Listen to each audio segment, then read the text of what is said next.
রমজানের শেষ দিন এই একটি দোয়া পাঠ করলে আপনি যেতে পারেন জান্নাতে। এই দোয়াটি হয়তো অনেকেই জানেন, তবে এই দোয়াটির ফজিলত সম্পর্কে কেউ জানেন না। যদি কোনো বান্দা এই দোয়ার ফজিলত সম্পর্কে জানতে পারে তবে সে কখনোই এই দোয়া পড়া থেকে বিরত থাকবে না। আমাদের প্রিয় নবী হযরত মুহাম্মদ সাল্লাল্লাহু আলাইহি ওয়াসাল্লাম নিজেও এই দোয়াটি শেষ রমজানের দিন বেশি বেশি তেলাওয়াত করতেন, আর তার সকল উম্মতদের এই দোয়াটি পড়ার জন্য বিশেষভাবে বলে গিয়েছেন। কোনো বান্দা যদি সারা বছর গুনাহ করে এবং শেষ রমজানের দিন এই ছোট্ট একটি দোয়া পাঠ করে আল্লাহর কাছে ক্ষমা চায়, তাহলে আল্লাহ তাআলা সেই দোয়ার উসিলায় সেই বান্দার পাহাড় সমান গুনাহ মাফ করে দেয়। আমাদের মধ্যে এমন অনেকে আছে যারা এই দোয়া সম্পর্কে জানেন না, আবার অনেকে এই দোয়াটি সম্পূর্ণ জানেন কিন্তু এই দোয়ার ফজিলত সম্পর্কে কিছুই জানেন না। আমরা আপনাদেরকে আজকে জানাতে চলেছি সেই ছোট্ট দোয়াটি, যা আপনি যদি রমজানের শেষ দিন এশার নামাজ পড়ে তারপর 2 রাকাত নফল নামাজ পড়ে এই দোয়াটি পাঠ করেন তবে আল্লাহ তাআলা আপনার পূর্ববর্তী সকল গুনাহ মাফ করে দিবেন এবং আপনার জন্য জান্নাত ওয়াজিব হয়ে যাবে। তাই ভুলেও এই ভিডিওটি এড়িয়ে যাবেন না, হয়তো এই ভিডিওটি হতে পারে আপনার জান্নাত লাভের পথপ্রদর্শক। আর এই ভিডিওটি আপনার সকল মুসলিম ভাই ও বোনদের মধ্যে শেয়ার করে দিতে ভুলবেন না। আপনার একটি শেয়ারে তারাও আমল করার সুযোগ পাবে এবং জান্নাতবাসী হবে। তো চলুন শুরু করা যাক আজকের ভিডিও।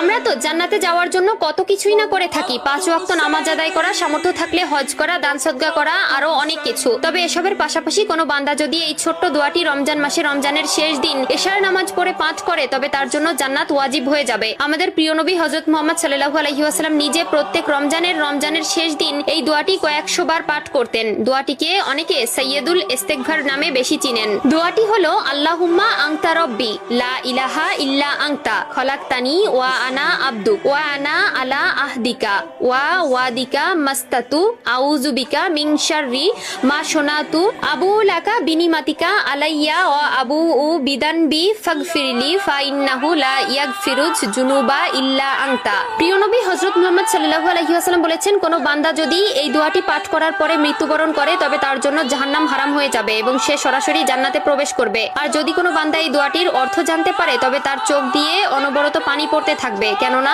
এই দোয়ার অর্থ এতটাই সুন্দর যে আমাদের প্রিয় নবী হযরত মুহাম্মদ সাল্লাল্লাহু আলাইহি ওয়াসাল্লাম যখন এই দোয়াটি পাঠ করতেন তখন তিনিও কান্নায় ভেঙে পড়তেন। চলুন জেনে আসি এই দোয়াটির অর্থ। হে আল্লাহ, আপনি আমার প্রতিপালক, আপনি ব্যতীত কোনো মাবুদ নাই। আপনি আমাকে সৃষ্টি করেছেন এবং আমি আপনার বান্দা। আমি যথাসাধ্য আপনার প্রতিশ্রুতি ও অঙ্গীকারের উপর আছি।